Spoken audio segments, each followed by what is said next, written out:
let's open it up. Anybody have any questions or any comments or thoughts about quote unquote AI and where it fits into everybody's daily life at this point? You can. Sean?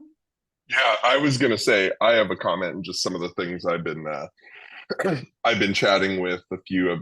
So my name's Sean Everhart. I'm the partner manager here at Veeam. I work with KIS, and I am actually also on the Digital Privacy Council for the City of Oakland.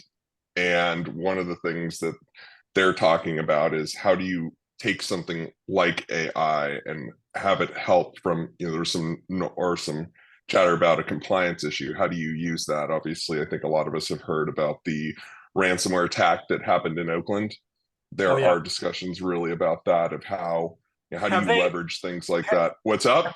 have they recovered yet? Fully recovered? Well, so here's the fun part. Yes, the challenge is that there was a fair amount of data loss. So the Oakland uses it's essentially a ticketing system for their public works. And Uh-huh. if there was a ticket submitted prior to the ransomware attack, it's just not there anymore.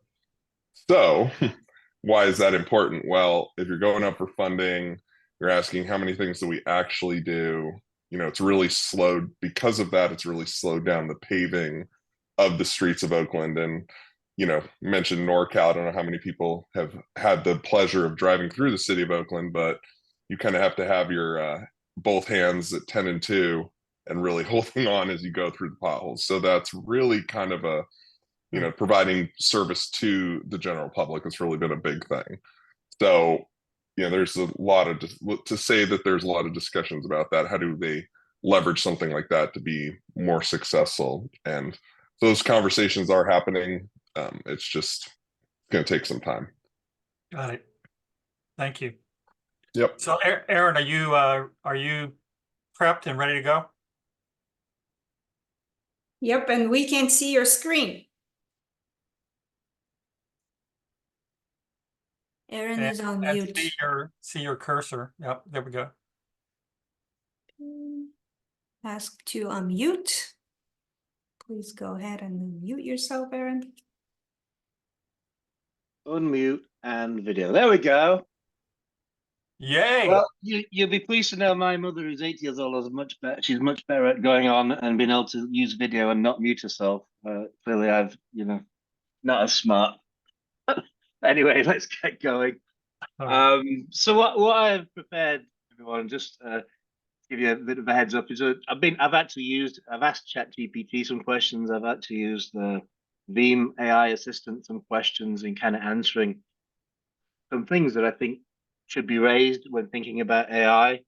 So we're going to talk a little bit about AI generally, and ask some questions, and then we're going to look at AI and how it's being used in cyber threat, and then we'll talk about why that means we have to become even more organized in our resiliency. But there's some good quick wins there. There's some slam dunk wins for security going on the March Madness theme, and then there's the future and how we might use AI in defense, and and really we're promoting a teamed up approach to cyber threat and cyber resiliency, from security tools, from good organization, good configuration, and embedding that in the culture of your organization. So it's not all about you must have the latest and greatest technology. There are some quick wins. So that's what I've got prepared today. And Jane may throw in some more trivia questions at various points. I don't even know when they're coming, so we'll see what happens. So I asked ChatGPT what do decision makers need to know about AI. And I put the ones in green that I thought we could dive into, but certainly there's implementation challenges. There are some ethical and regulatory considerations. And it's different in the US and in the EU right now. In the EU, you can't just say, hey, I didn't mean to cause any harm. Whereas in the US, maybe you can get away with that. But I think that the different ethical and regulatory conditions are merging. So, it'll be a similar kind of requirement worldwide. Actually, in that Pew Research where we took the first trivia question, the biggest thing that people in the USA were concerned about with AI was security and privacy concerns. So it seems like the general American public are kind of well aware of what the potential is for security and privacy being breached. So that was interesting. And then can you get actual ROI and business value, and how much is it going to cost? And all these different things we're gonna dive into. The first one is cost. And I was kind of surprised, and this is not going to go for everyone, but some of these really big models that have been out there can generate single files from several gigabytes to 100 terabytes plus. And when you start to look at it, they consume a lot in dollars or compute power and CO2, depending on what you want to measure. So from the CNBC article there, OpenAI's GPT-3 cost more than $4 million. But if we look at it in a different way, the Hugging Face site here, which is an AI platform, they said a model with 200 billion parameters produces 75,000 kilograms of CO2. That's 168,000 pounds, I think, to convert it into local money. So it's highly resilient architectures are a must for AI, but all of a sudden we're into this world where, you know, recreating these models, rerunning these experiments is going to be very expensive. And let's just go for something even smaller. I was doing an event where we were talking to CIOs about some of the AI and the projects that we're working on. And one said that they had one test, 100 documents, 10 test users. They were using the public cloud, and essentially they wanted to create a GPT type application that would interpret the 100 documents and give accurate answers rather than, and the cost of that experiment running it in the public cloud was over $30,000. And so you can kind of see that some, you know, even when you're experimenting, if you're using public cloud where you pay by how much you use, you can be in for a shock. So I think there's some options for people around, you know, using the data center. I've seen some models out there that can still use CPU, not GPU, and use spare capacity. I think we all have to be kind of careful and conscious of cost.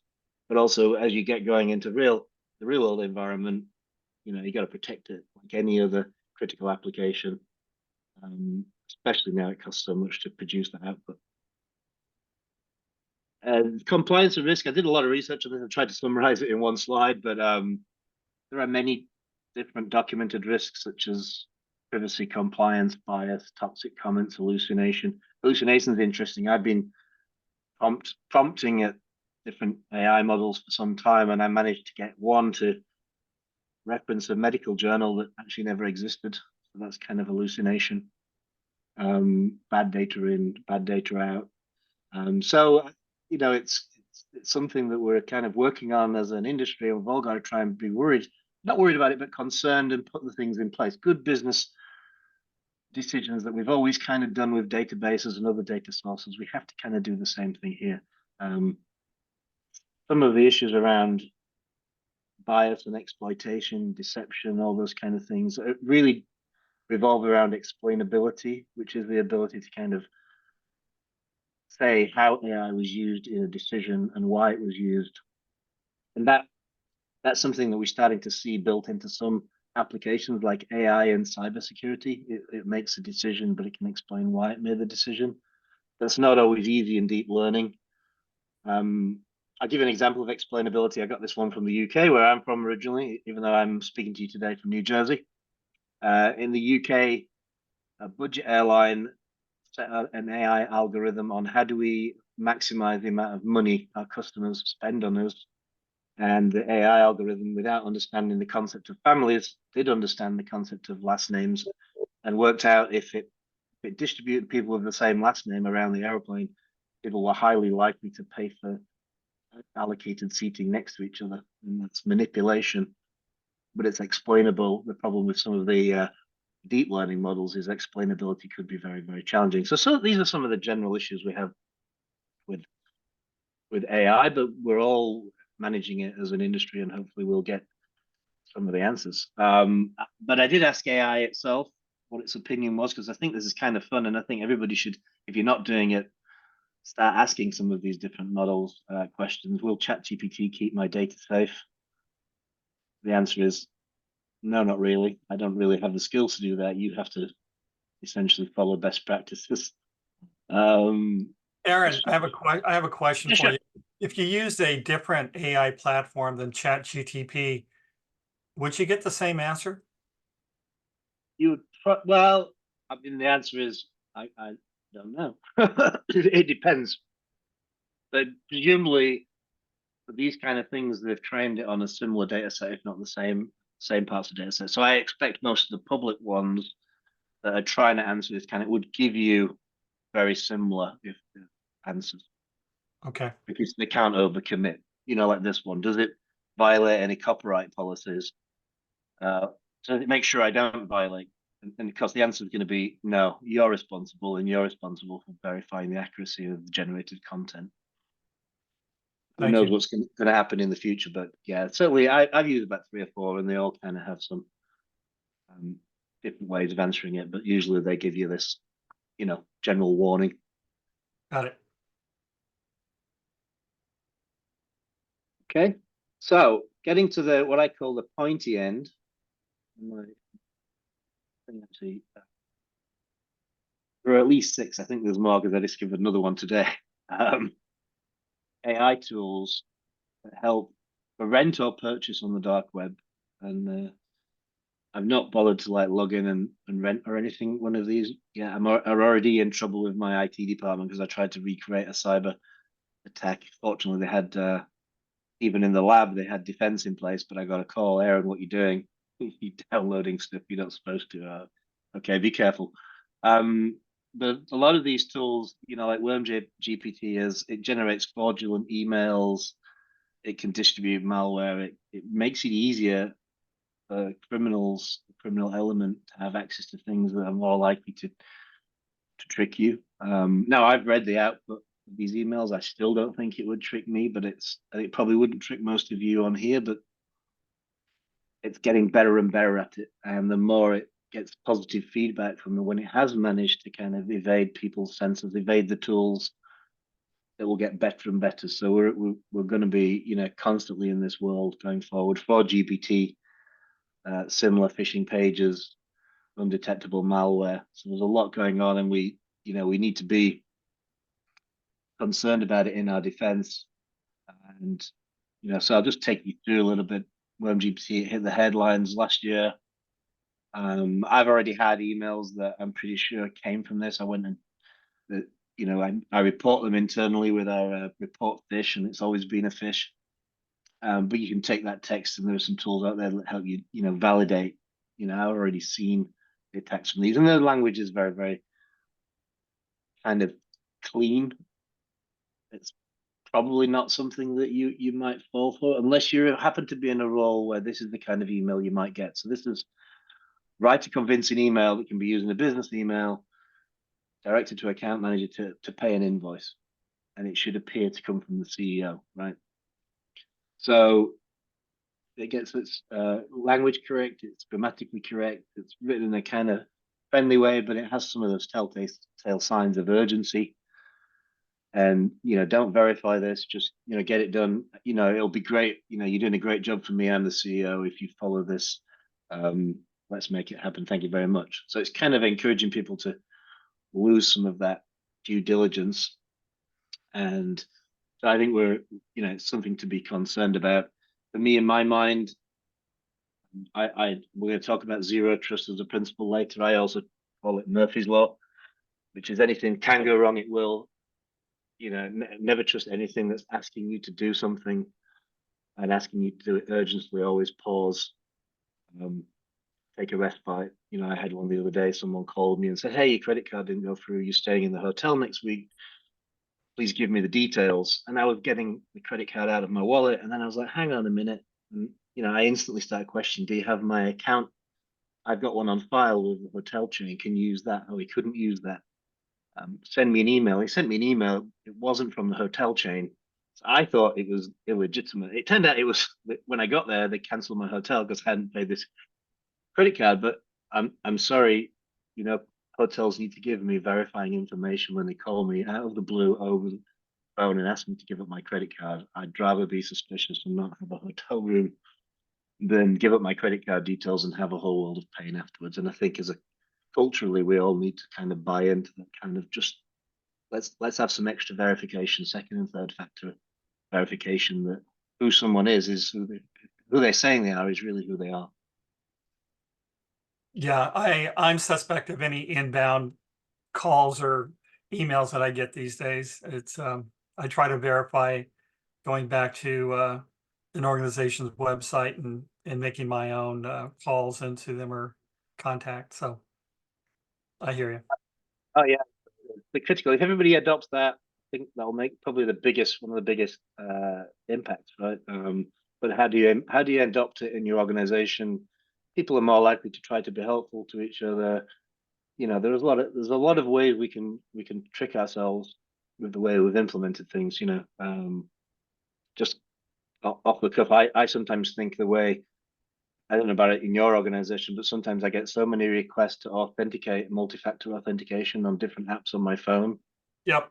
Sometimes I just say yes to them without even real, and I'm like, I don't know where it's come from. Something must have refreshed, but now I'm beginning to think that opens me up to a multi-factor authentication attack. I've got to verify that I did ask for it in every instance. So there's lots of things we have to be concerned about, I think, and just take hold of our personal safety. Then we're looking after our business by default.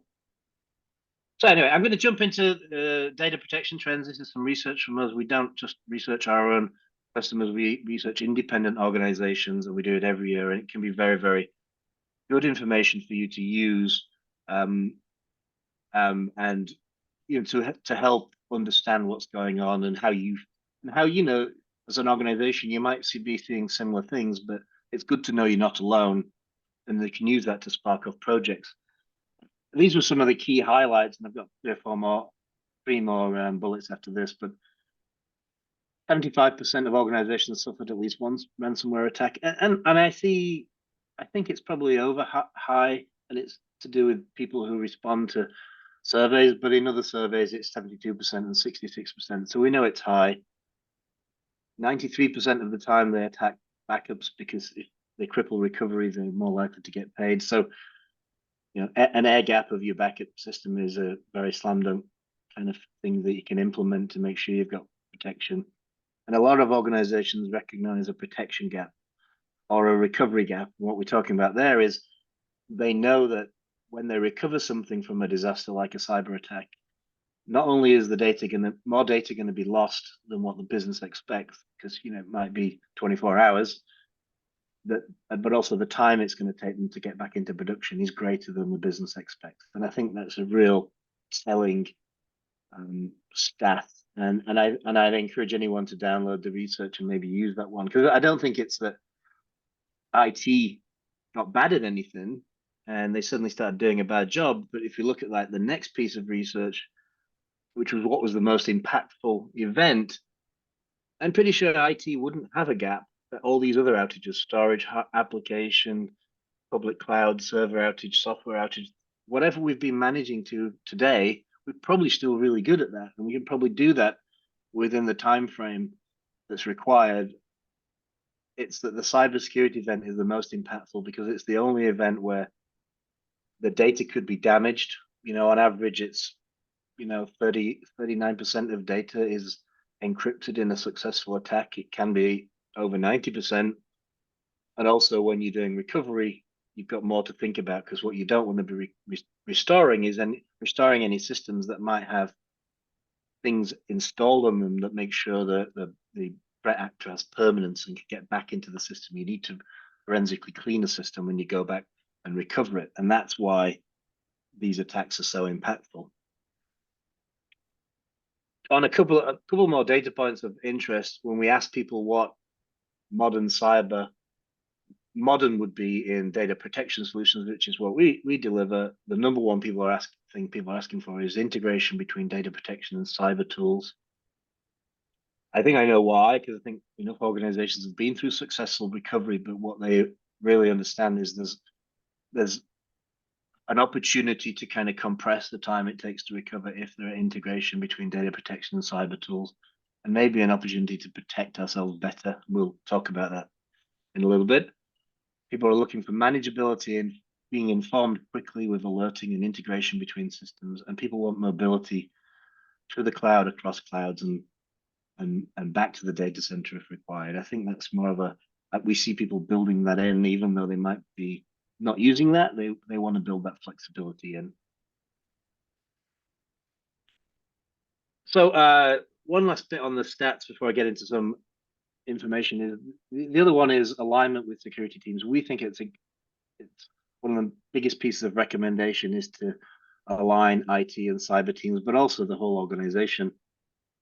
People could be doing, I think there's opportunities for finance, HR, legal, PR, and everybody to help in cyber preparedness and cyber incident response. But the most important is getting the IT backup teams and cybersecurity teams aligned, and it's a big problem out there. Most people say there's a big, significant improvement or big overhaul required. And there's some ways we're going to help address that in technology. We think that technology can help people get together, but let's just talk about some principles briefly. Zero trust principles. A lot of vendors using this as a marketing ploy. I think it's not shouldn't be used as a marketing ploy, but as a kind of guide to life and certainly a guide to systems. But let's assume there's someone in our network who shouldn't be. So let's make sure that we minimize their ability to discover things, log into other systems, and spread themselves about. So limit any attack of anybody gaining access.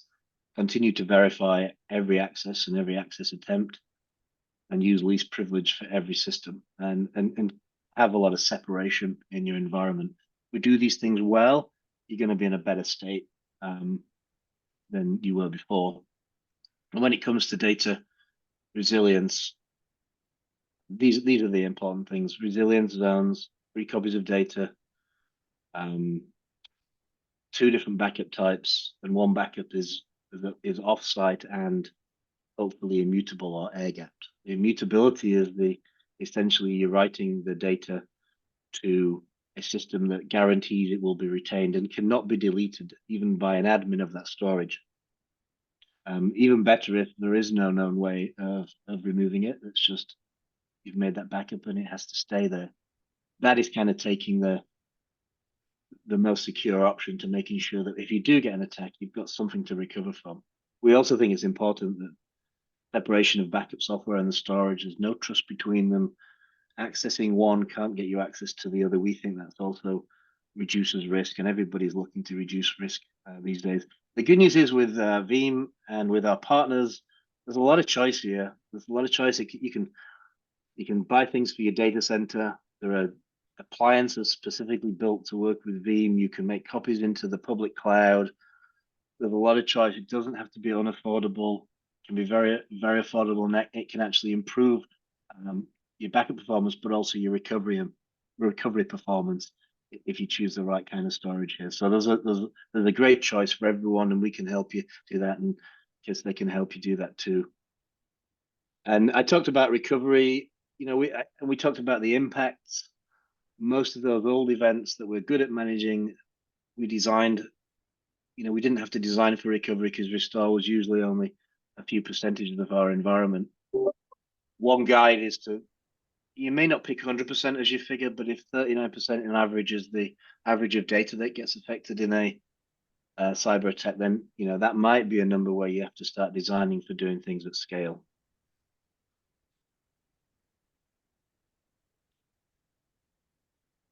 Okay, I'm just going to take you briefly through our product, just for those that aren't aware of it, and then a couple more GPT slides, and I've got a few points around security features, some AI driven, but all are going to help you, defend yourself from these kind of AI driven attacks and increase in cyber threat.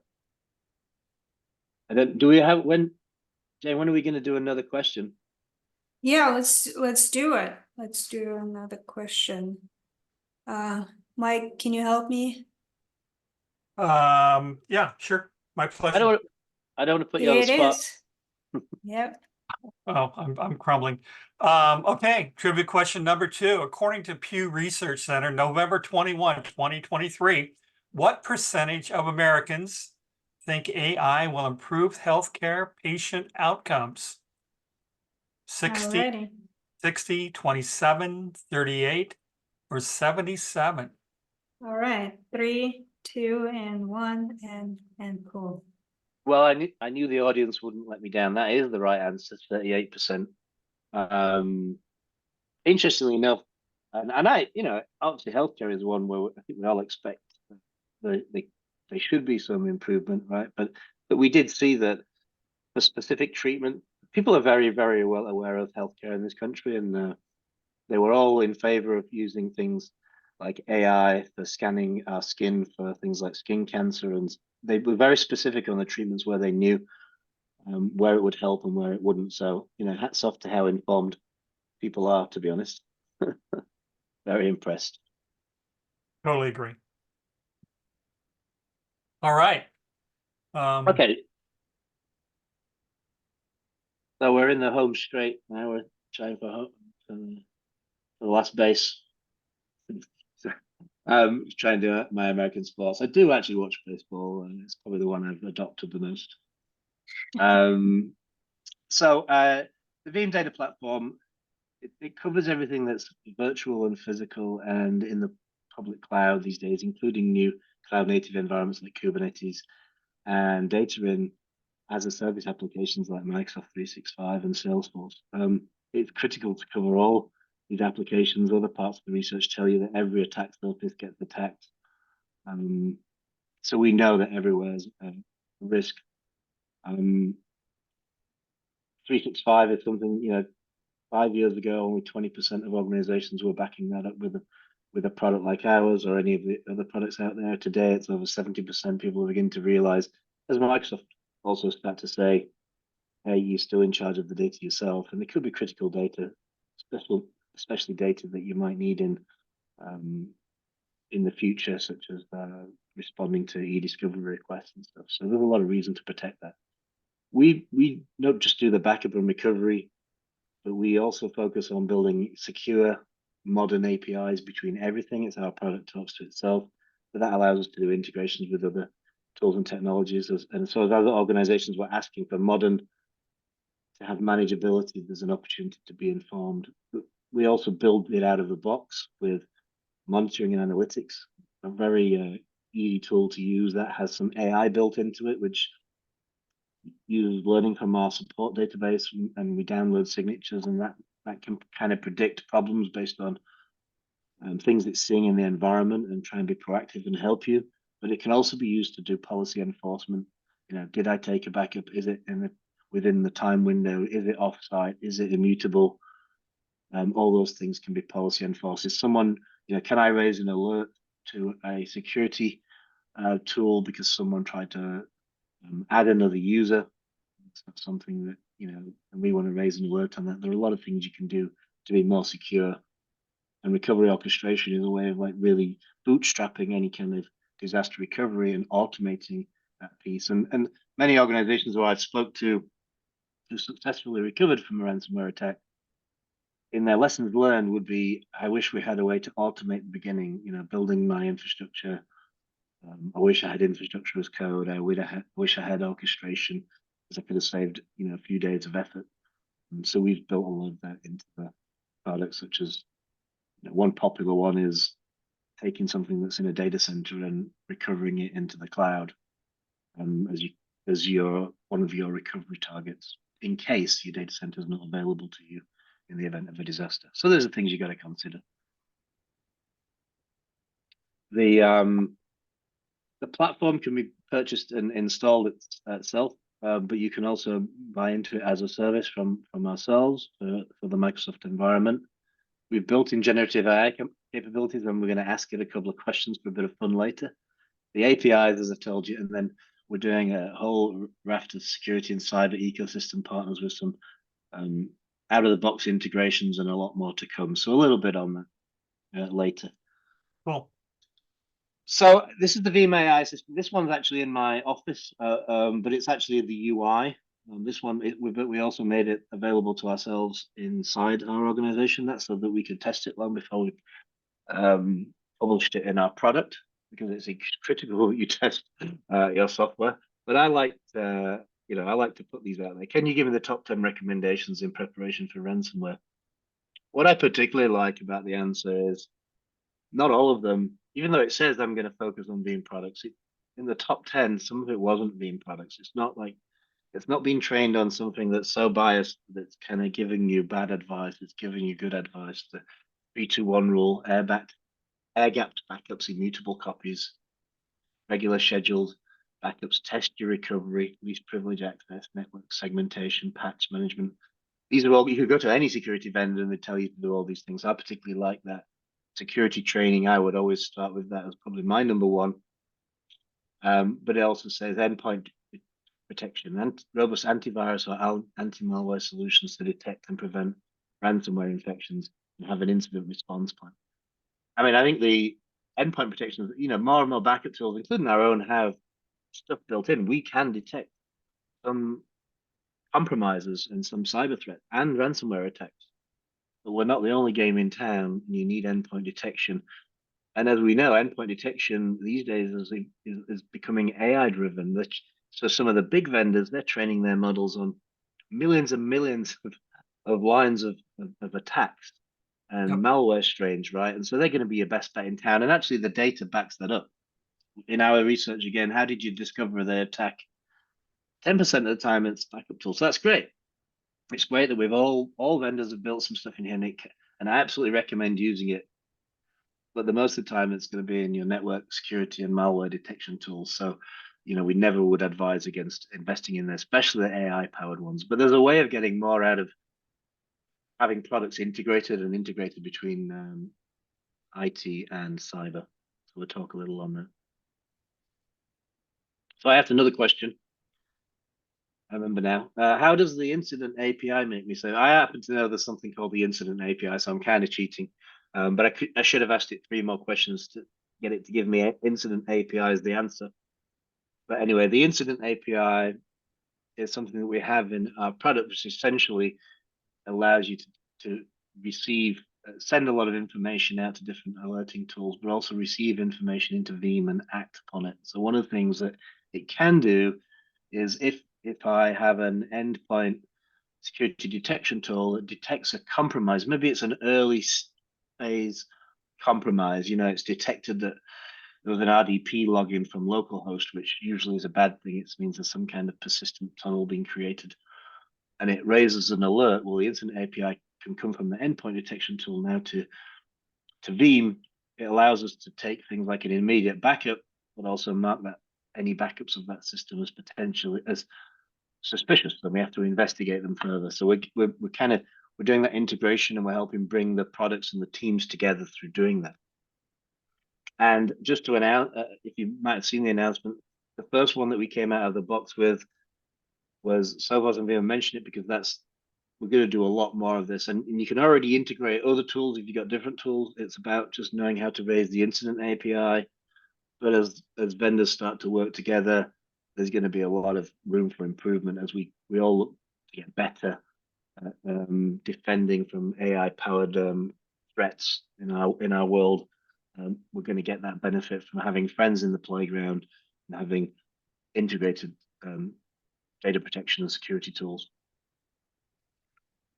Now, I'm just going to summarize on 3 slides. These are just some things that we've put in. I've already talked about a couple of them that are going to help you. So all the AI stuff aside, really basic things implemented well and embedded in your organization. I said at the beginning is kind of my recommendation for security to embed the zero trust mindset. Where you can't embed it, add it into the product. So we added in ORI's admin protection. So anything that's serious that could cause data loss, adding new users with elevated privileges, changing retention policies, deleting backups, needs multiple approvers. That makes you more secure from insider threat, because we have seen that. We have a security and compliance analyzer, which again doesn't just look at our software, but looks at your whole environment. Do you have people logging in to admin tools with in the same AD domain as you're logging into production? That's kind of a no. Do you have RDP configured on key systems where you could probably have a jump server? It starts to spot all these things and give you a kind of, even if you start with a good configuration, it can also help you monitor against security drift. People are different admins adding things on, turning things off. It will start to warn you if you're not meeting the best practice, and we'll continue to improve upon that. And then the threat center has all the things you might need in terms of, have I got up-to-date protection? Is every system covered? Have I discovered any malware? Have I got any systems at risk? All in one place, so you can give yourself you can have a confidence score in a dashboard which can be used to monitoring it all. We think that's critical. And then we built, I said, don't just rely on your backup tools, but we did build it in. We built malware detection, AI powered, that can be looking at the baseline and looking at deviations from that in terms of entropy of the files, and the potential for being encrypted. So that can usually help you with maybe later stage attacks, but we also have file extension analysis for things that could be early stage. And we're doing that in the backup stream. So it could be very, very helpful. We do expect that to detect a lot of attacks, maybe on systems where maybe there was a secure system that was out of date with patching. A threat actor got on board, turned off the security tools, and so they're no longer monitoring it. Well, maybe we could find it in the backup. That could be a place where it helps. Full integration into ServiceNow for managing tickets, managing the process, and into SIM tools. Good information, not just noise. And then the incident API, which is us receiving information from endpoint detection tools, as I've mentioned. And then a couple of three more things. We've built into our automated workflows the ability to use Yara rules. Yara rules are loved by security professionals, and many of them use them in their own products.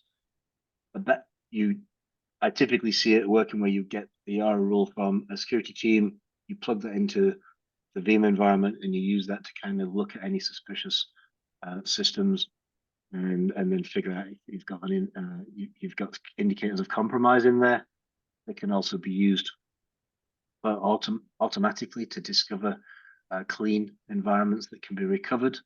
And if you're using our continuous data protection, an attack usually spikes an IO anomaly, where we can usually just drag and drop the recovery to the latest point, and then we're off to the races with the fastest possible recovery.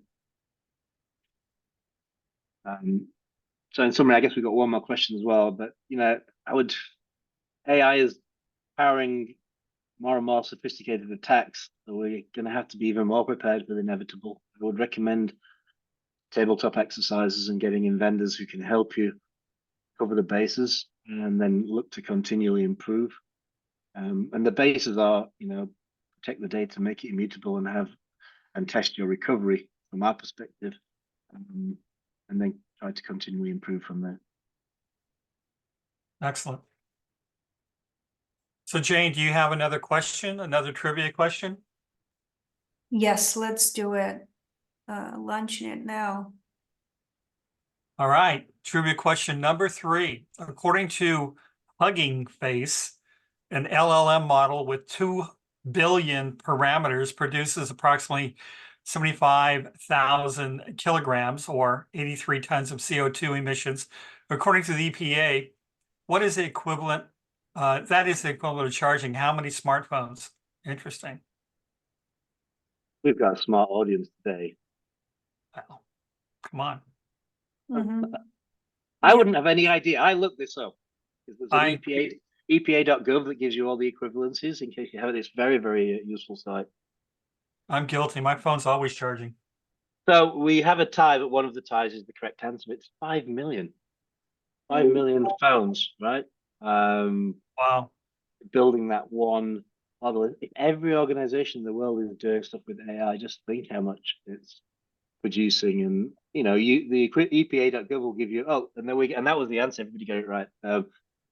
It's not just that. Do we need to be concerned about it? Is it, we've got so many demands on our power grid from electric car mandates, and now everybody's doing AI, and we're going to be consuming more power than we have. So it'll be interesting to see what happens in the future, I think. Totally agree. Totally agree. Excellent. Smart group out there.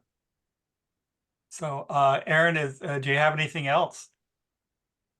No, that's it. I think for myself. But I'm certainly here to answer questions or offer any help and support of yourselves. And Yeah, any of you out there in the audience, if you have any questions or thoughts or concerns, Please put it in the chat. Please put Yep. it in the chat. Yep. Let's see. So, Aaron, how long has AI been around? well, I think you could really look at it. We've been around nearly as long as I have, but a lot of the time, people were a lot smarter in the past. They could devise a future solution in the 70s, long before the technology was ever going to be able to catch up. In fact, they would say it's purely theoretical. In fact, we'll never have technology that is going to be this fast. But here we are. I myself have been doing AI for some time. In fact, I also once tried to do e-discovery and enhance e-discovery in an experiment in Amazon, and I blew $38,000, and I got in trouble for that. It was so. But does everybody think it's like accelerating so fast, like more than Oh, ever? yeah. It's one of the greatest changes ever, right? Yeah, technology's caught up. NVIDIA and their processing power has really aided to the expansion of AI and all the algorithms that are required to give you a result. So, and it's only going to go up from there. So, Yep. anybody? Go ahead. Yes. There's one. How do you see AI helping with architecture direction, application direction? Yeah, I think there's going to be huge improvements in that space without saying or making commitments. I think causal AI in solving problems proactively and ahead of the time before you even know you have a problem, but also that flips to we should be able to kind of envisage a future where we say to a piece of software, here's the key metrics that I want, and these are my policies, and the software figures out how to install itself and configure itself to meet that, right? Based on AI. That's the future I see. And it's not just ourselves that are probably working towards that kind of thing. Yeah. I know I've been around AI for a while also, and one of the organizations I was with way back in the day, one of the use cases was in adjudication of legal precedents in court cases, where it would take all the information provided and run that against past similar cases and come up with a probability of guilty, not guilty, or is not valid as far as being a proper case. So AI has been around a long time, and it has many uses going forward. I think it will continue to be a blessing and a curse, depending on who you're talking to on what day. So we do have another question. Let's do one more. And do you think AI will help organizations monetize data? good question. I'll have a go if you want. I think that has to be not just monetization. I think should. This is my personal opinion, so you can disagree with it. But I think monetization obviously is a goal of many organizations here in the US. They have to maximize shareholder value. But I'd like to think doing some good is for humanity and decision making and making all our lives easier, better, more healthy would be the primary concern, and the monetization is the benefit thereof. But we know AI is better at taking something that already exists and improving upon it. And there are a lot of things. I'm sure healthcare is going to be better than the 38%. I'm sure there are, helping you make informed decisions that's going to be really, really helpful. But yeah, I hope. And there's a lot of data out there that, yeah, absolutely could be critical. There are things, things that you may have collected data for in the past, so that were not useful in the past with the technology of the day, could suddenly be put through new models and suddenly become super valuable again. I think there's opportunities for that. Agreed. Any other questions or comments out there? Nope, nope, we're all good. Crickets. All right. Well, I think we've come to the conclusion of our presentation, and Aaron, thank you from your perch there in New Jersey. Wanted to thank everybody for joining us today and on our ongoing series of webcasts here with KIS. For those who have been with us the entire webinar, I believe that you will be rewarded. And Jane, do you have any other comments? Nope, that is all.